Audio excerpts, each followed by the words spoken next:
prvom redarstvu, a bivši oni iz onog sustava spoje sebe sa jednom spoznajom da ako ne spojimo glave, ostaćemo bez glava. I mi smo to tada shvatili. Ja ne želim ovdje zaobići ni Ivana Krmpotića koji je dao svoj doprinos u svemu tome. Meni je kao njegovom učeniku iz tih vremena jasno kakva je pozadina oko njega i što se sve oko toga događa. Jer protivnik Hrvatske je zaigrao na hrvatske ljude, one koje je mogao na bilo koji način držati pod kontrolom da bi iskompromitirao i projekat Hrvatske države pa i projekat hrvatskog redarstva. I cijela ideja je tada bila da se od vas stvori nova crna legija, ustaše i da potrošite se na jedan jeftin način, a onda da se Hrvatskoj zabije ponovo čavao u kovčeg, da je nikada ne bude za narednih 500 godina. Mudrost i nas mladih ljudi je bila tada izbjeći tu zamku, znači i ne dozvoliti da se podijelimo ponovo na ustaše i partizane, jer nikada države ne bi vidjeli. To je ono u čemu smatram da sam u nekim trenucima, kad je krenula kompromitacija vas, da se iz blagajnih MUP-a podizalo po 200.000 maraka na vaše ime, znači zaustavi i da se spriječi to, jer su ljudi upozoravali na to da će to otići u krivom smjeru. A da ne kažem sve ovo kroz što ste vi kasnije prošli u pokušaju da se promijeni krvna slika tadašnje milicije, znači neugodnosti kroz koje ste prolazili, doživljavali osobno na drugoj razini, pa sve do završetka Domovinskog rata kada su istinske heroje razapeli i doveli u poziciju da ih se kazni zato što su se uključili u prvo redarstvo, pokazuje da je ta borba za Hrvatsku bila uistinu jedna teška, mukotrpna i da smo, ne daj Bože, izgubili, mi bi bili ne znači suđen, nego razapeti. Svaki hrvatski redarstvenik bi visio na nekoj banderi, zapamtite.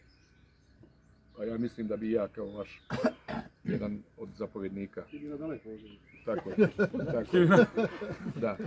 Ali evo, hvala Bogu, pa smo uspjeli kroz sve te, što kažu, okolnosti kroz koje smo prolazili, izvući živu glavu i doći do Hrvatske.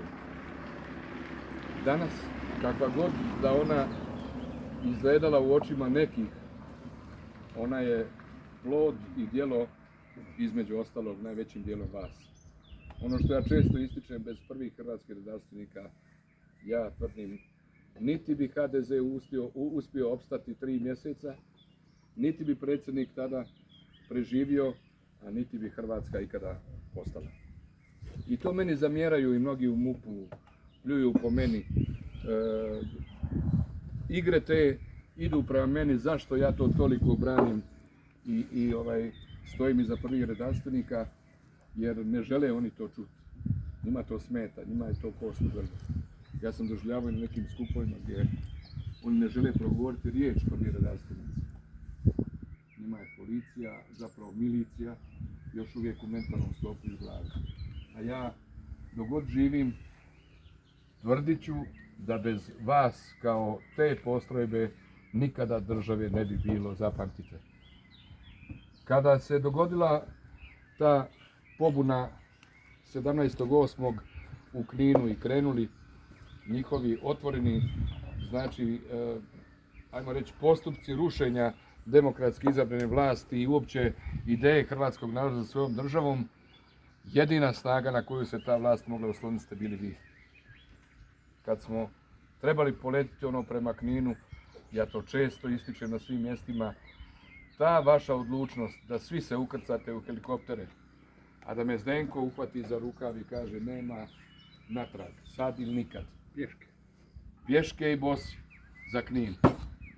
Jer znam ko su četnici i znam šta će nam napraviti ako to ne uspijemo. Dakle, za mene je tada kao zapovjednika to bila jedna snaga, jedan poticaj da znam da ispred sebe imam, znači, mladiće koji neće izdati Hrvatsku. I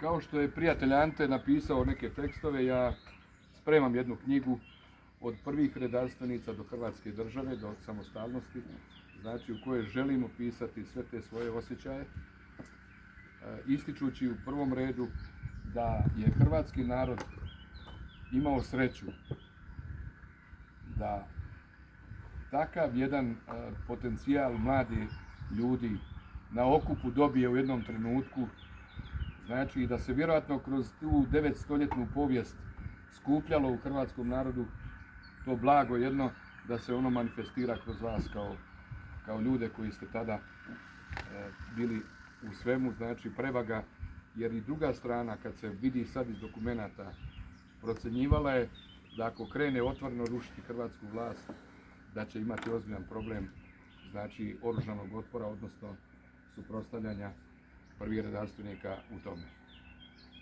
Da toga nije bilo, Hrvatska bi doživjela sudbinu 71. godine, budite sigurni. Nema veze što su provedeni i više stranački demokratski izbori, oni to nisu priznavali, odnosno Hrvatska bi doživjela sudbinu da tenkovi okruže Sabor, pohapse Tuđmana, znači one koji su se odlučili mijenjati stvari, jer velikosrpskoj politici nikada nije odgovarala ideja samostalne Hrvatske i da se mi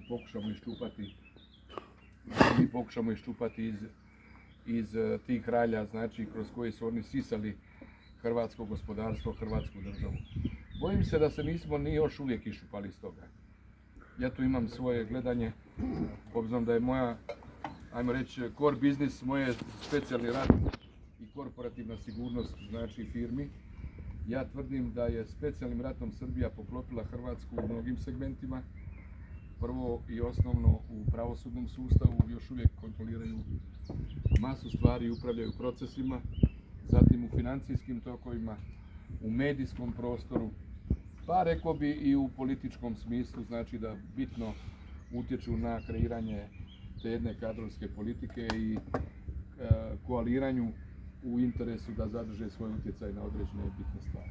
Ali to prepuštam ljudima u politici, neka razmisle o tome.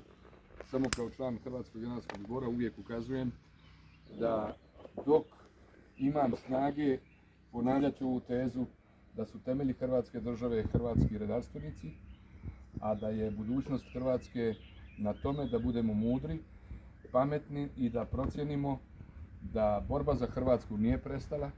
Ako smo dobili državu, ne znači da će ona opstati sama od sebe.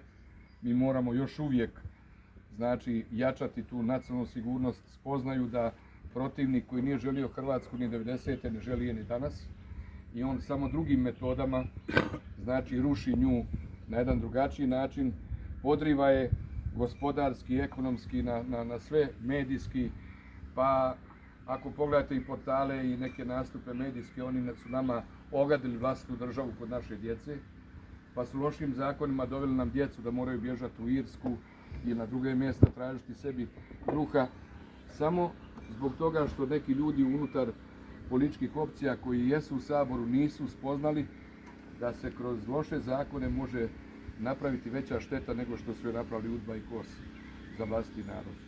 I ono kad ja kažem da je Ovršni zakon napravio veću štetu nego Bleiburg cijeli, jer je 500.000 mladih ljudi otišlo iz Hrvatske zbog toga, ja ne govorim da bi naštetio Hrvatskoj, nego ukazujem na to da moramo mijenjati neke stvari i moramo biti svjesni da neće naša djeca moći riješiti taj problem bez nas. Mi moramo puno odlučnije, puno čvršće, puno, znači s više entuzijazma ponovo prioniti na to da dovršimo to drugo poluvrijeme, znači i da protivniku koji Hrvatsku rastače, baš je razvlači, kažemo otvoreno da je to pravo naše, da ovu državu uredimo onako kako su to želi naši suborci i prijatelji koji nisu s nama. Evo, ja vam još jednom od srca zahvaljujem na ovom prekrasnom druženju, na danu koji ste mi priredili ovdje, ali i svima vama i vašim obiteljima želim puno Božjeg blagoslova i vidimo se. Hvala.